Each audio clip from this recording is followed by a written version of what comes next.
Okay, great. So can everybody hear me, and is the screen looking good and not cut off and stuff? Yeah, you're good. Okay, great. Yeah. Okay, so yeah, so this talk will be about the heavy fluxonium qubit, which Vlad introduced at the beginning of his talk. And the work is done in close collaboration with Jens Koch, and also with this particular work, not as much, but in general with Andrew Hauk.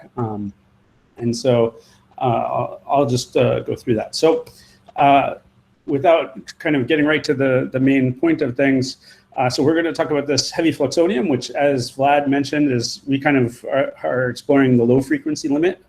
We're not necessarily, we don't have any strong intrinsic bias towards one limit or the other. We're just, I think what we need to do as a community is just explore this whole space of fluxonium. And I think, yeah. So the basic outline of the talk is just going to be to tell you, in some sense, how to realize the Vincenzo criteria for this qubit and how we should operate it. You know, it's very similar in many respects to things that we've done before. But what we found is once we had it in our fridge, we had to really rethink everything about how we manipulate this qubit. And you know, all of the ideas I think you'll probably recognize in some fashion from other places, but we had to sort of really rethink everything and apply them differently. And what we found out though is that every time we did this, it really got better. You know, everything was every change we had to make to fix a problem actually made everything better.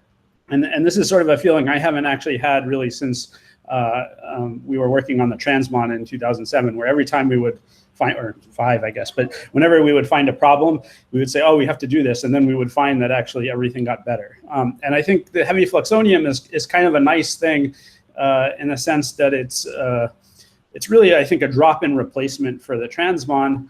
But it has a lot of the nice properties of protection. It's not, you know, it's a conventional qubit and it's not strictly speaking protected.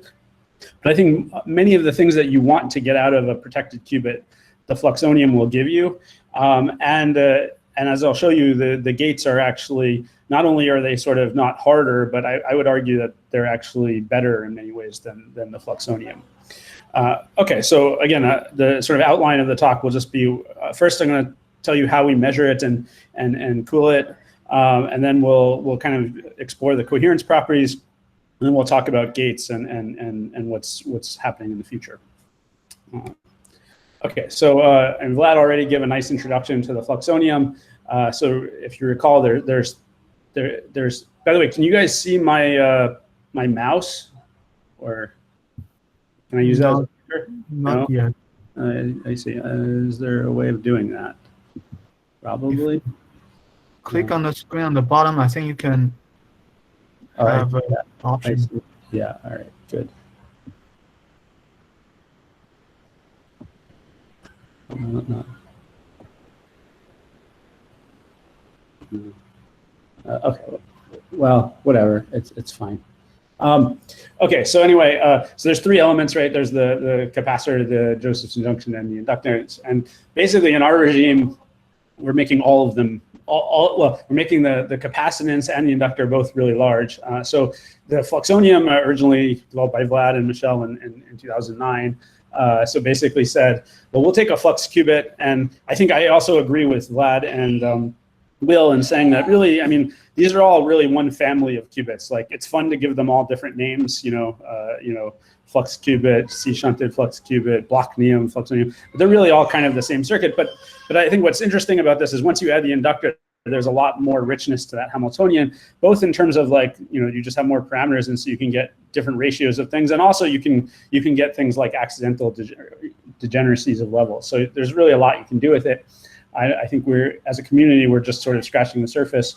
But anyway, so we've taken a fairly conventional fluxonium style device, and we basically added a big capacitor, which essentially makes the phase particle heavier. And that will suppress tunneling. and suppress the frequency at the sweet spot. And what we're going to do really in this is kind of explore what are the implications of that, and how do we then manipulate it. So here's sort of what the device looks like that we'll be studying, and it's the inductor, which is what you mostly see in the middle there, is a chain of about 300 junctions, and then there's a small Josephson junction at the end of it. And I think one thing I want to emphasize is that I think one thing that's sort of scary about Fluxonium is that it has all these junctions, right? And so you might say this is going to be really hard to make, and in fact, if you don't do it correctly, it can be very hard. But we found with our current process, it's incredibly robust. We have a very good yield, as good as our transmons, and it's also fairly forgiving in terms of the DL. So I think it's not that bad. And also in terms of size, it's dominated by the capacitor of the transmon, and that capacitance is smaller than a typical transmon capacitor. So it's not much bigger than it once you figure out how to make it. So I would say there's really, it obviously takes a little bit of doing to figure out your process, just like it would to change anything about your process. But I think it's the exact same steps. There's no extra steps involved in this, and it's really, and we find it to be very robust. And I think one key to that is just using the Dolan bridge process instead of a bridgeless process. But though we are very grateful to Yon for helping us get the bridgeless process working originally. At any rate, so the values we've picked are shown here. You can look at them later if you want to simulate them. But essentially, maybe the next slide will tell you more about the implications of that. So, and of course, for all of this is basically, all the content of this talk is more or less on this archive paper that's shown here. So so here's sort of the effective potential that you get. And so what you see is that it looks fairly like a conventional flux qubit, but just scaled down is probably the best way I would say it. The sort of side levels are there, and we can certainly access them if we want to, but they're not really playing a big role in the way we're using the qubit right now. There's nothing that says they have to be above, but right now we have them slightly above. There's sort of, we really think of the system as a doublet. So there's a kind of the computational subspace, which is E and G. And that's what we try to keep all of our logic in that computational subspace and never leave it. And then there's the H and F, which we use as auxiliary levels for readout and cooling. I'll tell you about how we're planning to do the 2-qubit stuff later, but we also try to keep all of that in the computational subspace.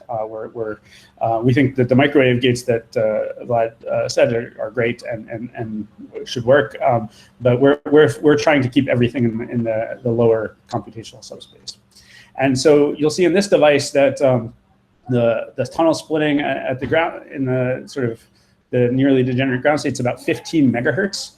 And then there's a gap of about 3 gigahertz. And then the next doublet, because it's close to the top of the well, is more like 200 megahertz splitting.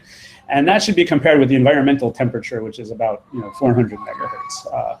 And so, so this is a very low frequency qubit, sort of in any sense of the word. It's by far the smallest frequency that anyone has really operated as a qubit. And of course, although of course it's building on work that Will Oliver has done a while ago, and of course is in this sort of excited state manifold, his composite qubit has a similar kind of scale.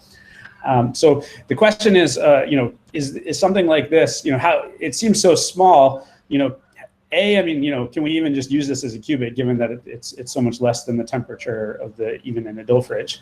And B, it seems so small, how can we compete on gate speed and things like that? So that's kind of what we're gonna, so largely we'll say, how should we operate something in this new regime? And I should say that there's nothing particularly special about 15 megahertz. We think that 50 or 75 megahertz may also be good. And I think that really in some sense, and you can also scale the whole thing up and try to go to higher frequencies as well to get higher gate speeds. But what we do think is that that there's a fundamental improvement here in the sense that because our anharmonicity is so large, we're going to be able to get the full kind of Larmor frequency. So you'll see that we'll do our gates in sort of less than 1 Larmor period, as opposed to the transmon where you actually throw away effectively, you're doing it at a few % of the Larmor period. And so even though we've gone to, hundreds of times lower frequency, our gate speed is actually pretty comparable. But all of our decoherence mechanisms are slowing down. And so that means that our gate Q for the heavy fluxonium can actually be higher. And so this is one reason we like this in sort of an intrinsic way. And there's a couple different types of transitions, right? So there's the interwell, which are the fluxons, and those are kind of the sort of small splitting type stuff. And then there's also intrawell, which are more transmon-like. And so we can play all of our transmon tricks using those intrawell ones, and we'll use those for cooling and readout. Okay, so how do we perform the reset and the measurement? So that's the first thing.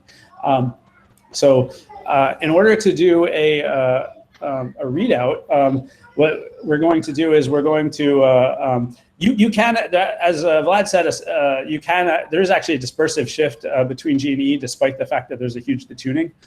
In our case, it wasn't so well optimized for that, and so we have so we decided to use the excited state and do a transmon-like readout. This isn't necessary. One can actually detune and actually do a latched readout, which is a nice feature. But in this case, what we do is we essentially excite to the F state, and then you get something that looks more or less like a typical transmon readout, and we do a typical kind of QND transmon readout. And the measurement looks a little different because we're sort of measuring on this auxiliary level. So if you don't do a reset, then basically if you excite from the excited state to the E state to the F state, you expect a Rabi oscillation because the whole ground state manifold has sort of one chi and the excited state manifold has a different chi. And so roughly speaking, you see a signal which is about 50% of the contrast that you would expect. So you see a Rabi oscillation, which is now a transmon-like Rabi oscillation. So this time axis is how long we apply this sort of green readout preparation pulse, and then we measure a resonator, and so you see we get about 50% there. What we'd like to do, so one way you could reset it, of course, is if you have a very high fidelity readout, you can of course just measure it and then do a pi pulse conditioned on that, and that's probably in the long run the best way of going. But right now what we're doing is a autonomous kind of cooling scheme, and it's a little bit the way we have it, our readout resonator is not really on resonance with the higher manifold like it was, say, in Vlad's case. So we do this in sort of a two-stage process. So we excite the G state to the H state, and then we do an H0 to E1, which is sort of the cooling transition. And then when the readout resonator then decays, it will decay into E. And so, and then we can just do a pi pulse to flip it to G if we want to. And so if we then apply that reset to E, now you see you get double the contrast. And so it's going now to so we've now cooled about it. And if you measure the excited state population, it's typically 1 or 2%, definitely less than 3% in this case. And we don't believe that this is some kind of fundamental limit. It's just it just has to do with thermalizing the readout resonator and things like that. And we know we can get that down to about 0.1%. So we believe we can get that much more efficient. And we also believe that we can improve our readout significantly and then use that. So we believe we can make this sort of a non-issue. And and it's already kind of not so different from, say, 3D transmons and things like that. So I think when you're doing error correction, it'll just fix itself anyway. So we don't think that this will be a big concern, but it is kind of cool that you can actually laser cool something to 150 microkelvin, and so that's kind of fun. Okay, so now we can measure stuff. For a moment, let's just assume I have some way of doing gates between the G and E level. I'll tell you how we do that in a second, but let's just look at the coherence. So first, the lifetime. So this is probably the real big advantage of the fluxonium over the transmon is it's quite easy to get very long T1s. And so this is a plot of the T1 versus the flux.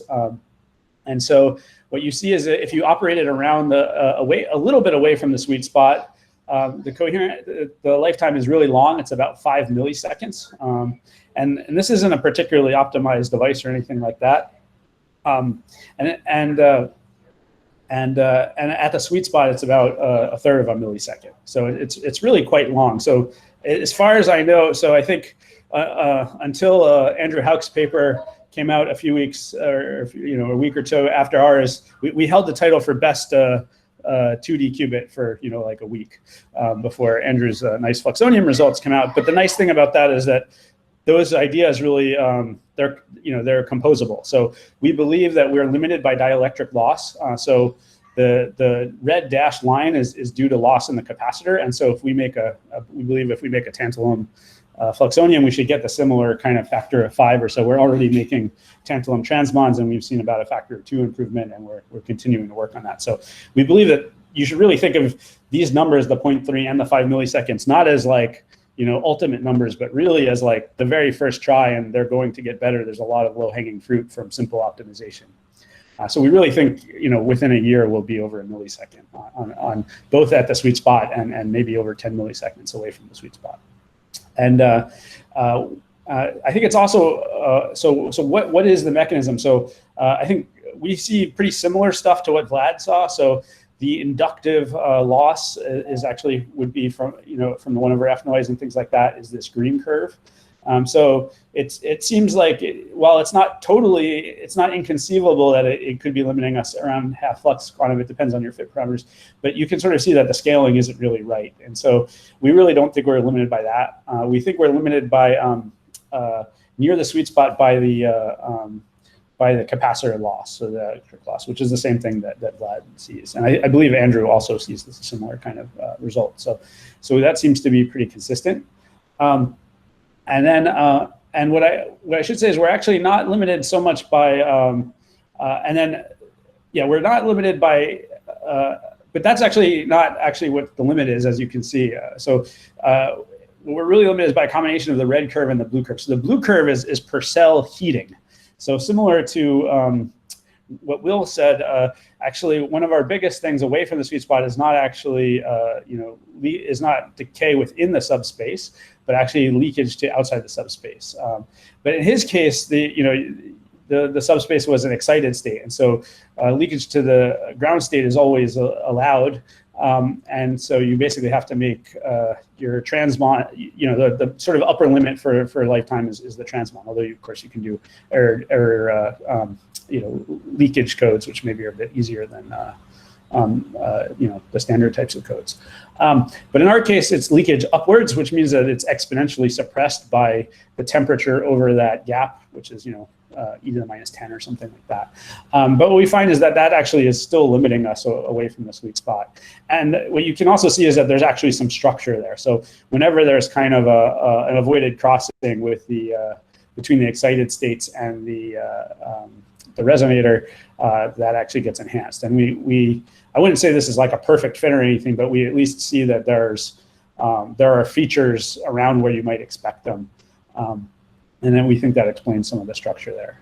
And the other thing that I should point out is that, so the inset is an example of the decay when between both the ground to excited and the excited to ground. And so what you see is that actually it's decaying towards 50%, which makes sense because the thermal limit is much higher than the qubit transition frequency. And so we decay to 50%. And so what I plot as the T1 is really the total mixing rate. So it's actually the sum of these two rates. And so we're limited by heating largely out of the subspace, and then it decays back down pretty rapidly. But so that's where we see things. And so, but then of course the big question is how do we get the how do we actually do these gates, and then what will the coherence be? So let's look at the how we do a gate. So it's a little bit similar, I guess, in spirit to what Will did, and in many ways it's very similar to sort of maybe the original gate that Yazoo did in the very first charge qubit. So what we do is we just we bias ourselves at the sweet spot, and then we just go quickly away from the sweet spot and back. In principle, we could just do that, but what we do is we actually double that gate. So and that allows us to make the whole thing effectively embed an echo. So this pulse is a net zero flux, and you can see in the animation, you can kind of see the trajectory that it takes. So we kind of so for a pi and a pi over 2 pulse, so we do a rotation about the x-axis, and then we have to wait for half a period basically, and then we do a -1. So the actual x gates or y gates, I guess, can be very fast. Actually, they can be a nanosecond or so. But we spend the time waiting for z. So in principle, we could go faster in most cases, but we figure that since most of the gates are going to be limited by, the total time will be spent waiting for z anyway, we like to double this gate up because it really makes you very robust against kind of systematic drifts in your DC bias and just the filter functions of the lines and things like that. So we like having this embedded echo, but it's still really, really fast. So again, it's actually this is not, I should say, like, these plots are not in a rotated frame. Like, this is actually in the lab frame that you're seeing this. So it's really just happening in of order a half of a single rotation. And so this lets us make the most of our pretty slow frequency. And so if you plot, what the qubit is doing versus the parameters, you get, you see this. So we have two parameters. We have that sort of the delay time, and then we have the amplitude, and that essentially determines the x and z component of the rotation. And so I just indicated by the star where our kind of pi over 2 gate is. Which is sort of, I would say there's a sort of a pi over 2 x or y gate, and then there's a z gate, or kind of our two canonical gates. We can make, of course, continuous gates, but along along y and z, we can make continuous gates, and then we generate x through compositions of those. And so here's just a kind of a readout of that. So and we can also we can do that. And so the first one is sort of a slice in time, and the second one is a slice in amplitude. So we can do continuous rotations of this qubit, and these are just flux pulses, and they're in principle they only really they have about 100 megahertz of bandwidth. We like it to be, we like that rise to like to be able to control it to be much faster than the thing, but it's not that it has to be instantaneously fast either. So we like it because it's and we also have no bandwidth at DC, so it's really this pulse has sort of bandwidth between a megahertz and 100 megahertz, which is great because you can generate that right out of your DAC. And it means that you're insensitive to the 1/f flux noise, both in your system and in your control electronics. But you also don't have to deal with mixing things up and sources and things like that. You can just directly apply it right out of your gate. And it's it's not, and you're not doing decades of things. Maybe you still maybe have a decade of properties. Okay, so now we can make our thing. So if we just do a pi over 2 pulse, we can then look at Larmor precession, and we can also do echoes. So what we do here is we do so this is done with a few echoes, like 2 or 3 echoes. And so you can see that an example of the decay at the peak there. So if you do this centered around the sweet spot, you see we get about 300 microseconds, which is about T1. So it's not much longer than T1, but it's about T1. So I think that dephasing rate is similar to what Vlad measures. It's over a millisecond, maybe a few milliseconds. And what you see is that as you go away from the flux sweet spot, you start to see a little bit more of the flux noise that doesn't get perfectly canceled. But it's not horrible as you go away. Although the scale is of course small because we have such a small sweet spot. And so we get very good coherence times. Both the T1 and the T2 are now pretty good. And so now you would say, okay, we have a gate, we have a coherence times. Let's look at how our fidelities are going. And so we did randomized benchmarking, and we do interleave randomized benchmarking for each of our kind of cardinal gates, and we also do just sort of a standard randomized RB. And so what you see is the Z gate is 4 nines already. The Y gate is 3 nines plus, and then the composite gate, which involves sort of 3 gates, is actually a little worse. It's sort of almost 99.8%. And so we get an average fidelity there of that. And you know, it's basically, well, it's largely due to the time. So you can see the gates are pretty fast. So the two native gates are about 20 nanoseconds each. And then the composite gate is composed of 3 of them. So it's just about 60. And the, you know, the total Larmor period is actually I think it's like 70 or so. So it's actually, it's really comparable to the Larmor period of this gate, even for the slowest composite gate. And so, and I would say that, I mean, this is, you know, we obviously did a decent job of trying to optimize it. We didn't like just do it once and then do it, but I would say it's still pretty early in the optimization. Even just, so there's, I would say the kind of coherence errors we're about 3 times above the limit of the coherence errors. So I think we probably could have beaten that down more, but we figured that this is already kind of at least state of the art, and we figured we'd rather just improve the coherence limit and then have a bigger win there. So, but it's by any metric, I think, a very good fidelity. Okay, so we're still now. So the next step really is to work on 2-qubit gates. I'll tell you just basically how we're going to do that. We're still kind of making those samples and going a little slow because of the not being able to be in our lab or the clean room. But so I would say we're taking, I would say, a complementary approach to what Vlad is pursuing. So we're doing again, we've sort of tried to make it a principle to stay in the computational subspace for all operations, and so our gate looks our system looks like two Fluxonia coupled by a tunable kind of RF squid, which is really, of course, just another Fluxonium. So it's actually kind of just a chain of Fluxoniums, and so I like this because it's quite nicely scalable in the sense that you can imagine concatenating this. The way I drew it, the circuits look different, but you can imagine just alternating junctions on the bottom and junctions on the top, and you can make a big chain. And there's ways you can tile this in 2D as well. And so I would say this coupling is very similar in spirit to the Gmon, and the Gmon, of course, inherits from older flux qubit designs. And what's nice about this is that we're never going to leave the computational subspace.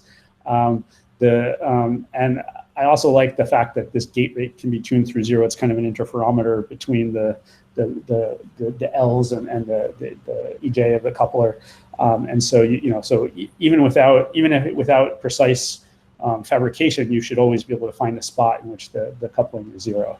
And then we believe we'll have to sort of see in reality that the gate rates can actually be pretty similar to the single qubit rates. Maybe we might start off a little slower to start with, but I think they should be comparable. So we believe we'll have very fast gates as well. So I think this is also quite a promising method for it. Okay, so that's kind of the basic DiVincenzo criteria. We think we can do everything, and we think that in each case it's really comparable or better than the Transmon, kind of in our first shot. And we think there's actually quite a bit more room for improvement. So another thing, so one thing you might say is that we're not really exploiting the full T1, right? So one of the nice things, especially about these heavy ones, is that the T1 is just really long. I mean, it's already kind of in the 5 millisecond range. And again, we think we can make that higher. We believe we can reduce the Purcell heating. We believe we can make the dielectric loss, which is what drives both the sort of near sweet spot coherent times and the away from sweet spot times by better materials. So it would be nice if you could actually operate this thing away from the sweet spot and still have good T2s. And it seems like that's possible. And so Jens Koch and Andrew Hauk and I have been thinking about this, and I believe Andrew is going to talk a bunch more about this in his talk tomorrow. So I'm just sort of flashing it up as a way of advertising so that it could be part of the discussion later today. But you'll hear more about it tomorrow. But the basic idea is that if you apply a big AC drive to this thing, even away from the sweet spot, you can find dynamical sweet spots, sort of Floquet sweet spots. And these more or less give you a T2 and T1, which is sort of half of the raw T1 away from the sweet spot. That's sort of the very quick version of it. And you can embed the gates directly in the encoded qubits and things like that. And so I think that, and I think this one is really nice because you can really treat everything analytically, and it's also quite beautiful. But I would say the general principle is that if you embed echoes in dynamic decoupling, you should really be able to get to pretty close to the T1 as well as in the T2 for the actual gates that matter. I think this is similar to what Google has found with the tunable transmons, where they're dephasing their T2 stars pretty terrible, but you can still get quite good fidelities, basically because you're doing things fast and effectively there's embedded echoes. And so I think we can do that as well. And so in terms of future progress, I think we can really enhance the coherence more. Again, this is really, you shouldn't compare this to the transmon and think, oh, this is the best that we can do, and it's about the same as the transmon. Why should we think about switching? You should really say, like, this is like the transmon in 2008 or 2009. I think we can easily get a factor of, I think we know how to get a factor of 5 or 10, and I think we may be able to get even more than that. Again, our gate speeds are already kind of respectable, I would say, but we think we can go faster. And so in our next device, we're probably going to go to a little bit larger splitting, and it just scales. So I think we should be able to do our gates in 5 nanoseconds. And then I just described our 2-qubit approach. So we think that they should also be kind of comparable or faster than transmons, and there also won't be any leakage, which is good. And I think the other thing is all the ancillary stuff is also fairly unoptimized in this device. So we believe that we should be able to get really good initialization, and that the readout should also be quite good. We can use latching ideas and things like that. We may even be able to get rid of the paramps, which would be really nice. But certainly we believe we'll be able to match all of the performance of transmon qubits.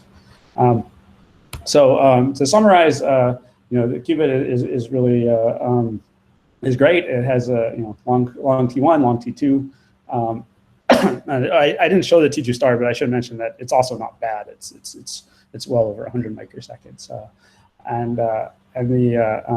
we can do really fast gates, and they're very high fidelity. And I think also in terms of scalability, the fact that we can do this directly out of the DAC is really great. We now have this RF SOC module that we're also working on that has, you can get 16 DACs on a single chip with more than enough bandwidth to drive this thing. So that's quite a nice thing for scaling. And I think maybe with regard to this conference, I think maybe the overall upshot is that, as we'll hear about all these great protected qubits tomorrow, and I work on them and I love them, and I think they have a place. But I think in some sense, this Fluxonium actually gives you, I would say, 90% of the benefit of those protected qubits with essentially no downside. I think everything is just sort of, you can do more, you have to do different things, but they're still kind of conventional, and it just works well. So with that, I'll conclude and be happy to take any questions. Thank you, David. This is great. So we have time for maybe some quick questions, maybe one, and then we'll leave the other one into the discussion. The question from Ben. Ben, you want to ask a question by yourself? Yes. So this is very this is beautiful. But so I'm a bit confused maybe about this Z gate, because it's since you're in a lab frame, it seems to be always on essentially. I was wondering if this is still somehow universal, or if there is an issue with the fact that the Z gate is always there. That's a great question. Yeah. So the way we think about this is that we think of this gate, this qubit, as in some sense having almost like a discrete clock.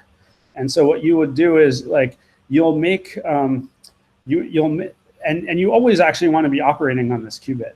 We think, in fact, that's basically always true. If your control is sufficiently good, that you always want to be doing something. So even our idle gate will probably not be pure idle, but we'll probably try to embed an echo in it, or of some sort, and which you can think of in some sense as doing one of these Fluke things, or the thing we're sort of working on in our group is to do kind of discrete versions of this with optimal control. But so what you'll do is you'll sort of define some clock cycle, and then you'll operate every qubit essentially to give you some gate in that clock cycle, and the gate might just be the identity. And so, for example, you might just wait one. The simplest thing would be to wait 2 pi. but of course, you can, by also involving rotations about X, you can embed echoes, and you can also do other things. So we think that you'll basically you'll sort of have to do this on kind of a fixed clock cycle. But you can also, by doing these gates, you can also adjust the thing so that even if there's like the qubits have slightly different frequencies, that you can get them all on the same clock cycle if you want. Okay. Thanks. Yep. But yeah, what you can't do is the kind of the for free Z gate where you just detune your phase.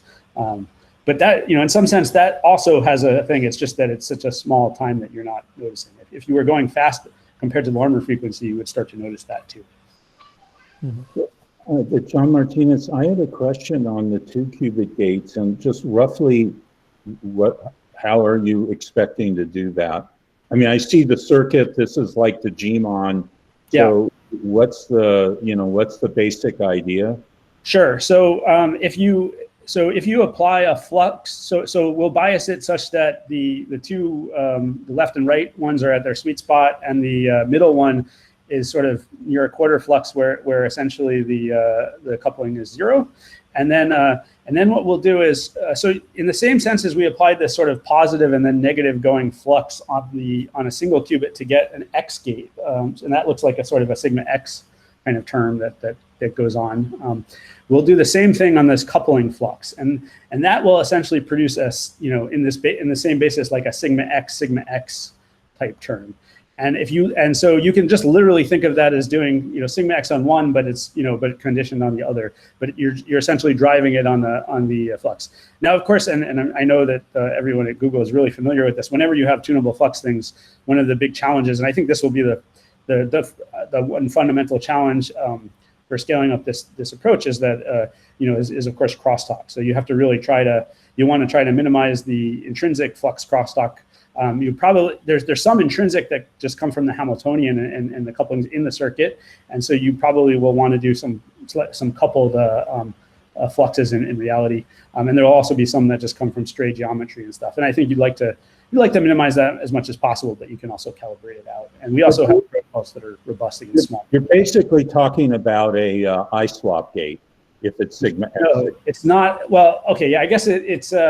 No, it's really XX, so it's not an I-swap. It's not like sigma plus sigma minus. It's really, it's not sigma plus sigma minus sigma plus. So really whatever the XX gate does. Yeah, I mean, if you're instead thinking about in the flux basis, then it would look like a ZZ gate, right? So it depends on whether you want to diagonalize at the sweet spot or away from the sweet spot. Now, since it's a finite duration, is it going to be X plus a little bit of YY? Yeah, I mean, the way it should. I mean, yes, yeah, that's certainly true. But we just sort of what we do is there's also the other thing that should happen is that when you can kind of adiabatically eliminate things, but there are and what's nice is because you're staying in the computational subspace, you can definitely get stray terms that are like sigma Z or sigma Y, but they're all going to be in the Pauli basis. So what we figure is that on sort of the left and right, we can just embed some single qubit gates to tweak up any phases that we need to, and those can be very fast. So especially if it's Y is really fast for us. So we will, but that we can basically tune that out with sort of a little bit of a few nanoseconds of compensation. Okay, thank you. We expect that you will have to do that. Okay, in the interest of time, we'll push all the questions towards the discussion section. Thanks, David, again. Right now, I think we have a couple minutes for a short break. So everybody just feel free to take a coffee or something. We'll come back at 10:30. So we have like 3 minutes until we come back. Thanks, everyone.